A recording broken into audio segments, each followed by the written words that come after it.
Yo viewers, I'm DarkPeace and today I'm gonna show you how to make those nice cloud visuals with shaders. It's quick and easy. So basically it allows you to rotate a sprite and have a nice fade effect at the bottom. I use it as decoration in my game Dojordin, which is a RPG bullet hell, which you can play the demo right now. But now onto the tutorial. You're gonna start by creating a sprite with a texture, then you're gonna go into the material category and choose new shader material, then new shader, and open the shader editor. You're gonna start by typing shader type canvas item. Shader type, it's the type of the shader, and a sprite is a canvas item. Then we're gonna add some variables. Uniform is how you define variables in shader. Gradient is gonna be something we're gonna use later, and speed is gonna be the speed of the rotation. Then we're gonna create two new functions. Vertex is a function that's gonna determine the position of every pixel on the screen. And rotate UV, which is a custom function.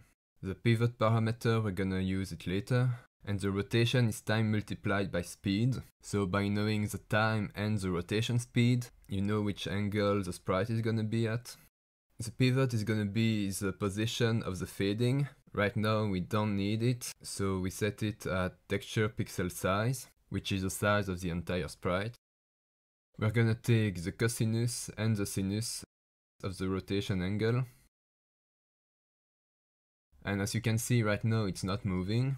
We're gonna basically multiply that by the cosinus and the sinus. And as you can see, now it's moving. Before we continue with the fading effect, I want to tell you that you can play the demo of my game Dojordin on itch.io. It's free, it's short, it's a story-driven RPG bullet hell, and I promise you won't regret it. Also, don't forget to like and subscribe, and now let's get back to the tutorial. So now for the fading, we're gonna create a new function, fragment. The fragment function is basically a function that runs for every pixel on the screen, and is gonna determine which color the pixel is gonna be. We also need to call the rotate UV function, because the color of the pixels must also follow the position of the pixels. Now we're gonna change rotate UV to include the fading. As you can see, nothing happens yet. That's because we need to change the color with this new line, which is gonna manage the transparency. As you can see, the sprite disappeared and now it's a square, but don't worry, that's normal. Because as you can see, the texture here becomes the gradient variable.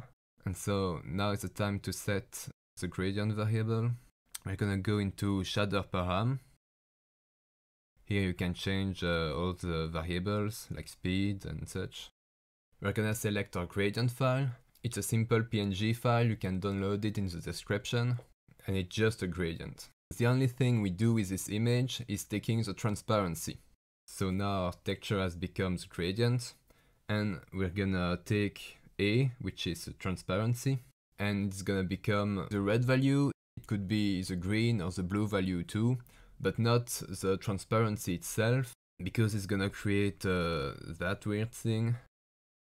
If we take the red, blue or green value, it's because black has all value at maximum, and transparent has all value at minimum. And between the two it's gonna be a gradient. But now we want back our sprite and not that square thing. And so we're gonna change the RGB value. We're simply gonna take the RGB values of the original texture, like so, and now you see it's working perfectly. You could also make pivot into a variable and not a function argument, if you want to change the position of the fade. We can also do other funny things, like if we delete this line, it's gonna do an animation like that. And if we delete the vertex function, it's gonna do that cool effect, which could be cool too. And just like that, it's done.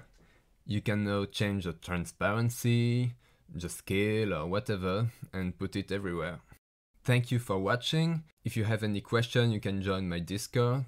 And don't forget to like and subscribe for more tutorials like this one. And also play my game. The link to the demo is in the description.